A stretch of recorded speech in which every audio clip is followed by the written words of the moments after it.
Perkenalkan, nama saya Prisa Aprilia dari kelas 9A SMP Negeri 2 Songgon. Di sini saya akan melakukan tugas bahasa Indonesia wawancara tokoh inspiratif. Narasumber saya yaitu Ibu Retnawati STP yang berprofesi sebagai guru. Mari kita simak videonya bersama-sama. Apa kabar? Bagaimana kabarnya? Alhamdulillah. Bisa di mana kabarnya? Baik juga Ibu, alhamdulillah. Jadi bisa di sini mau wawancara Ibu dalam rangka wawancara teks tokoh inspiratif dalam tugas bahasa Indonesia. Nah, di sini apakah Ibu siap untuk bisa wawancarai? Siap. Bersama ya Ibu. Oke, pertanyaan yang pertama, bagaimana cara mengatasi murid-murid yang sulit diatur dan sering tidak mengerjakan tugas? Kalau gurunya sendiri tidak ada anak yang susah mengerjakan tugas, biasanya diberi arahan gimana caranya. Kalau mungkin ada masalah dalam keluarga, kita cari obatnya dulu. Kalau mungkin ada penyebar dari keluarga, teman sekelas dan sebagainya. Kelakuan orang tua di rumah dan di sini itu hasilnya sama. Anak itu akan merasa enggan untuk belajar dan itu akhirnya berpengaruh kepada tugas yang diberikan kepada guru. Males-malesan nggak mau mengerjakan tugas. Nah, itu nanti dikasih arahan gimana caranya biar si anak mau melaksanakan tugas seperti teman-teman yang lain. Lalu, apa hal yang memotivasi Ibu sehingga Ibu menjadi guru seperti sekarang?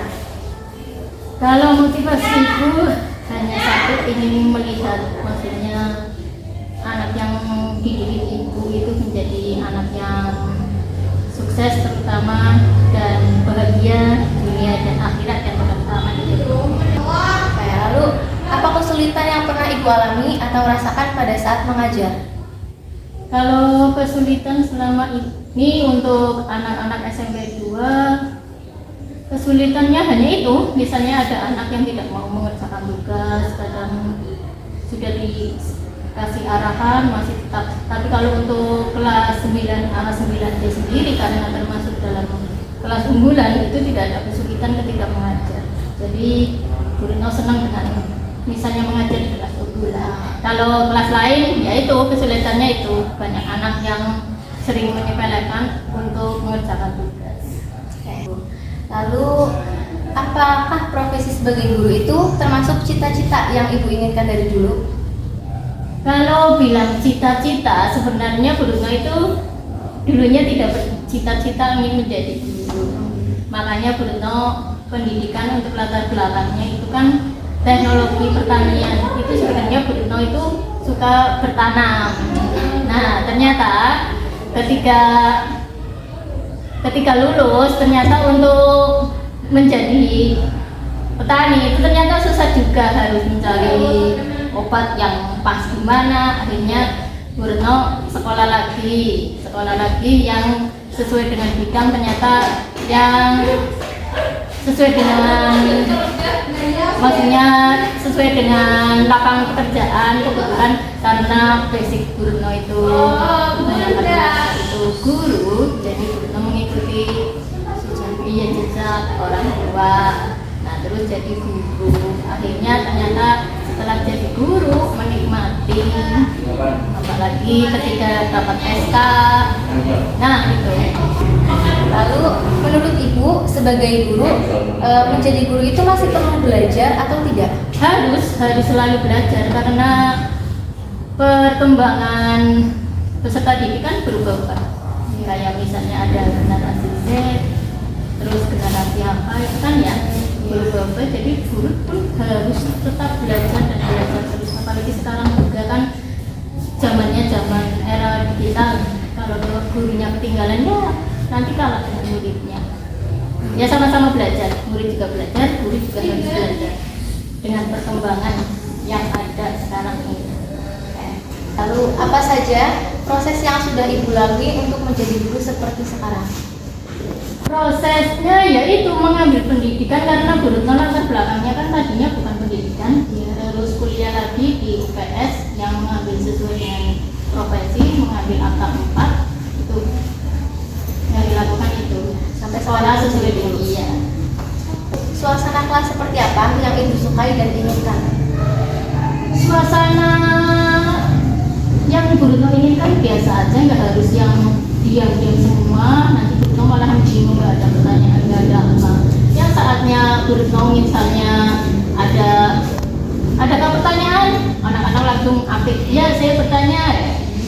Adakah jawaban yang salah? Ya Bu, ini misalnya jawabannya ini harusnya begini. Itu malahan Bu Retno malahan semakin semangat untuk belajar. Iya. Jadi suasana kelas yang aktif. Terima kasih. Ya, baik. Lalu untuk menjadi guru, hal apa saja yang perlu disiapkan? Yang perlu disiapkan ketika menjadi guru, yang pertama otomatis perangkat pembelajaran itu penting. Kayak kalau di petani itu kan berarti butuh pacul. Nah, kalau di guru perangkat pembelajaran. Nah, misalnya RPP berarti berisi tentang materi pembelajaran yang akan dilakukan ketika pembelajaran. Lalu, bagaimana perasaan ibu sebagai guru ketika melihat anak didik ibu sudah menjadi sukses? Tentu bangga sekali, merasa ikut bangga, ikut senang. Oh alhamdulillah, takdirnya sudah ada yang menjadi orang sukses, dan berharap semoga adik-adik kelasnya juga mengikuti jejaknya untuk menjadi orang sukses. Lalu, apa tips yang dapat ibu berikan atau sampaikan kepada pelajar yang memiliki cita-cita menjadi guru? Oh, tipsnya yang pertama, sekolahlah, berarti cari pendidikan yang menunjang untuk menjadi seorang pendidik. Berarti misalnya dulu berarti di pendidikan, misalnya guru IPA berarti ambil jurusannya sesuai dengan jurusan IPA. Kalau mau ambil guru matematika juga kuliahnya sesuai dengan jurusannya. Itu tip yang pertama. Yang kedua, harus jadi orang sabar. Ya, karena yang namanya siswa kan punya karakter sendiri-sendiri. Ada yang bandel, ada yang anak bandel sih, maksudnya kurang perhatian ya itu. Terus yang ketiga tipsnya berarti harus semangat, terutama itu harus mau bekerja sama dalam hal misalnya walaupun guru kan ada misalnya guru punya kekurangan apa, minta nasihat sama teman yang lain untuk perbaikan di diri kita sendiri. Terus ini apa lagi? Sudah cukup. Ya, terima kasih ya Bu sudah menyempatkan waktunya untuk saya wawancarai. Semoga dengan adanya wawancara tokoh inspiratif ini dapat membuat kita terinspirasi dengan kisah dari Ibu Retno yang berprofesi sebagai guru. Ya, terima kasih. Semoga apa yang Bu Retno sampaikan bermanfaat untuk bisa dan dapat menunjang ketika mengumpulkan tugas bahasa Indonesia ya. Ya, Selamat bisa. ya, terima kasih Bu. Itulah hasil wawancara saya dengan Ibu Retnowati STP yang berprofesi sebagai guru di SMP Negeri 2 Songgom. Terima kasih untuk teman-teman semuanya yang sudah menonton video saya. Jangan lupa like, komen, share, dan subscribe sebanyak-banyaknya. Karena subscribe itu gratis. Bye-bye!